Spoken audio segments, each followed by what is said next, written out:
नमस्कार मित्रांनो, UPLमध्ये जे राईट इश्यू चालू आहे त्याच्यामध्ये आपल्याला बऱ्याच लोकांना आता त्याच्यामध्ये कन्फ्युजन आहे की याच्यामध्ये करायचं काय आहे नेमकं.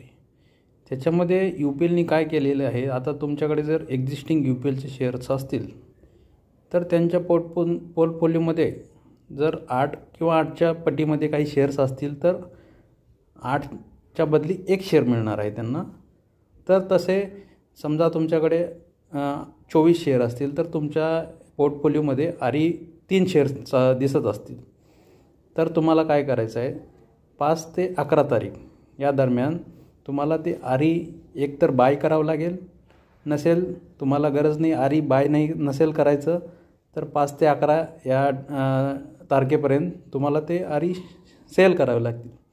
नसेल सेल केला तर तुम्हाला ते सध्या जे ते म्हणतात की 360 रुपयांनी तुम्हाला ते बाय करायचं आहे, पण त्या सध्या तुम्हाला 360 वन टाईम पैसे द्यायचे नाहीत.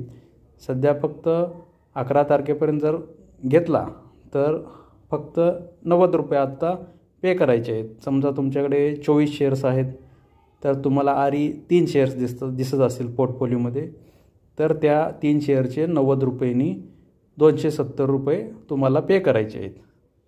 आणि तुम्हाला जर वाटलं की मला 270 पे करून मला ते पुढे परत आरी नको आहे किंवा काय आहे, तर तुम्ही एक सिंपल काम करा की ते सेलही करू शकता तुम्ही. जे आत्ता तुम्हाला गरज नाही आहे, आरी जे दिसतं आहे तुमच्याकडे त्याला तुम्हाला बाय नाही करायचं आहे तर सेल ऑप्शन येईल तुम्हाला एक्झिट म्हणून त्याच्यामध्ये, तर सरळ तुम्ही एक्झिटही करू शकता, जेणेकरून तुम्हाला त्याचे पैसे मिळतील 90 रुपयाच्या ह्याच्याने.